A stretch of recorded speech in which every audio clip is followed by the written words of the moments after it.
Magandang araw po muli sa inyo. Muli po ay may share ako na masarap na luto na kung susundin nyo ng mabuti ang recipe ko, sigurado ako na magugustuhan nyo.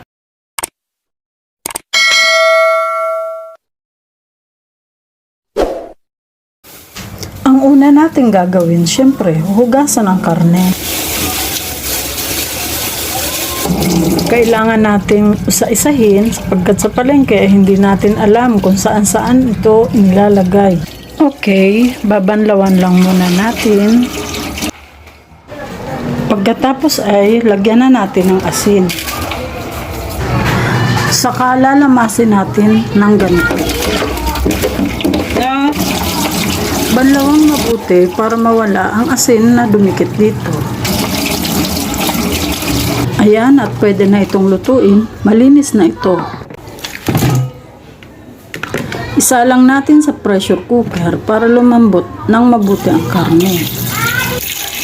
Lagyan ng tubig na apaw lang sa karne. Huwag nating punuin, baka malunod tayo sa sabaw. Kunti lang naman ang lulutuin. Malaki na ang binili ko na pressure cooker para makatipid. Para kung kailanganin na magluto ng marami, ay pwede na itong gamitin. Lagyan na natin ng asin para habang pinalalambot, may lasa na siya. At huwag muna nating takpan na nakalak. Ngayon naman ay balatan natin ang gabi na pampalapot ng sabaw. Yes po, nakapagpapalapot siya ng sabaw na masarap higupin.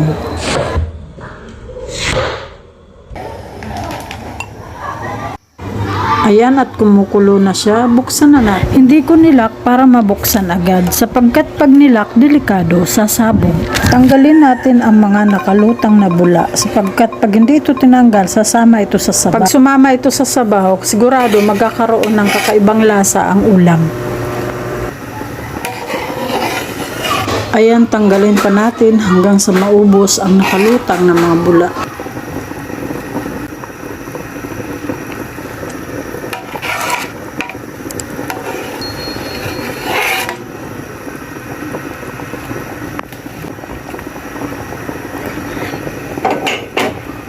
Ang dami nating nakuha, oh.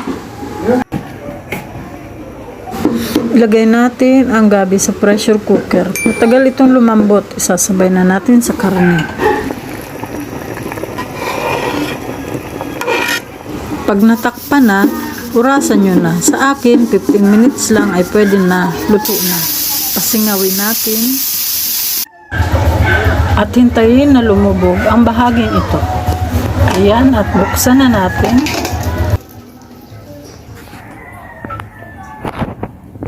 Ayan, oh, talagang napakalambot na niyan. Wow! Ngayon naman ay dudurugin natin ang gabi para mag-mix sa sabaw. Isalin natin sa maliit na kaserola ang nailagang karne.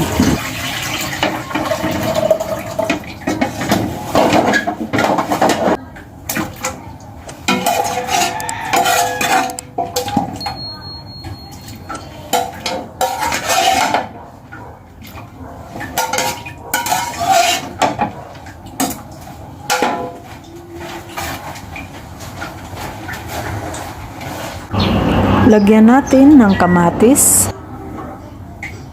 mga 2 butil na bawang na dinurog, at isang sibuyas na katamtaman lang ang laki. Ito na, at ilalagay ko na din ang dinurog na gabi kanina.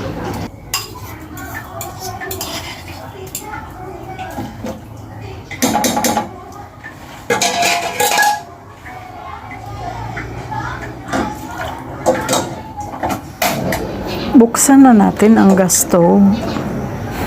Pakuluin uli natin para maluto ang mga rekado at matimplahan ng maayos.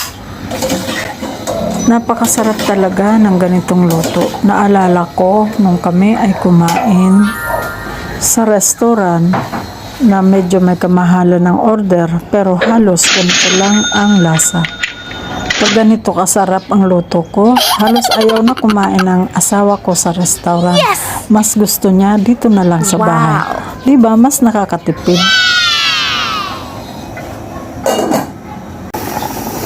Ayan, at nakulo na. Timplahan na natin. Tikman. Ito, sinigang. Ilagay na natin ang pangpaasim na sinigang na mix. Pampaasim.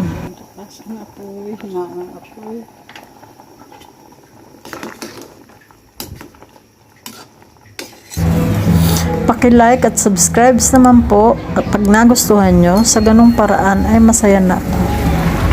Pindutin na din ang notification bell para maging updated kayo sa mga susunod na video. Ito na at ilalagay na natin ang gulay, pampahaba ng buhay. Ang kangkong. Wow! Ayan, at palutuin lang natin saglit.